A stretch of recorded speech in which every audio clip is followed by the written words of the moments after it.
Canadian troops may no longer fly through the airspace of the United Arab Emirates. And the Canadian military has been told it can no longer use Camp Mirage, the base near Dubai, for soldiers traveling to and from Afghanistan. This apparently is in retaliation for Ottawa's refusal to allow UAE's national airlines daily flight access to Canadian cities. And yesterday, the UAE disclosed the airspace to Defense Minister Peter MacKay during his flight from Afghanistan. The military is reportedly looking at options for a new camp. Joining us now, Scott Taylor, former Canadian soldier, also the editor of Esprit de Corps magazine. Mr. Taylor, brief us once again quickly on Camp Mirage. Whose base is it? Who runs it? What did it do for the Canadian forces? Well, this has been a major lifeline for the Canadian operation in Afghanistan for about the last 7 years.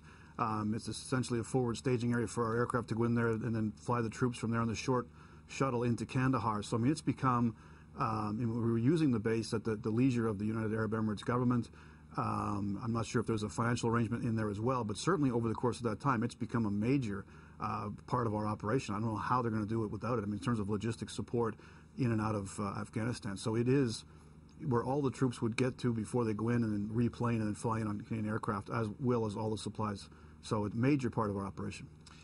It does seem peculiar that we end up in a dispute with the UAE where we have a military base we're worried about and they have civilian flights into Canada they're worried about. This seems like it doesn't seem like an argument we should be having.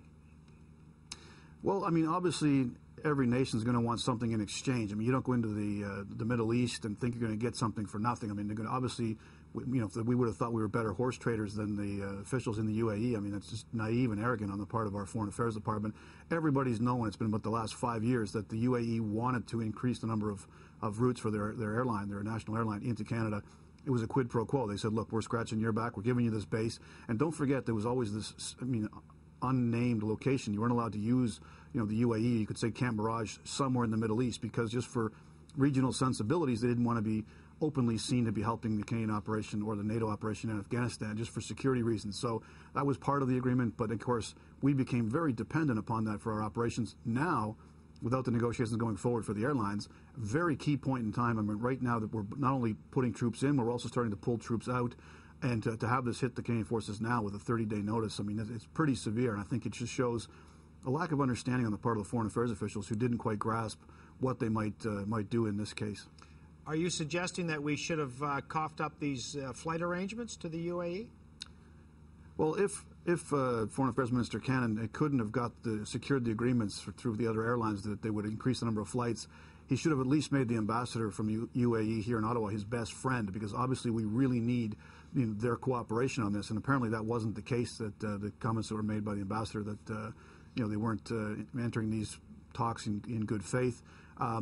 Really, I mean, I think there's been a disconnect here. I think the Defense Department is going to have a real problem. I mean, to try to staff the mission, even things like the soldiers coming out of Afghanistan and then going on leave, booking on civilian airline flights out of Dubai. I mean, that's become an ongoing common occurrence. The guys come through there. If they've got flights booked beyond 30 days from now, you're going to have a huge problem for our troops. And to try to find another base that will be suitable enough that they can move to, maintain the operations, and begin the pullout, I mean, they couldn't have hit us at a worse time, and I think that they're really sending a message that Canada dropped the ball on this. So what's your sense then of what happens to the Canadian mission if we don't have a backup base by the 30-day limit? What happens to the mission? Well, they're going to have to find one. It's one of those things that there's no we can get around this by flying directly from Canada. We need a staging base somewhere in the vicinity. They talked about Turkey as one of the options. Now, of course, we've had strained diplomatic relations with Turkey because, of course, the Harper government went out and recognized the word genocide for the Armenian situation in 1915, which, of course, they withdrew their ambassador twice, I think. So if we're going to turn to Turkey and say, look, we want to stage out of your country, we've already sort of stepped in it with them as well. I mean, we've been making an awful lot of arrogant and naive decisions in the Middle East. Scott Taylor, the editor of Esprit de Corps magazine, thanks very much, sir. Appreciate your time. My pleasure.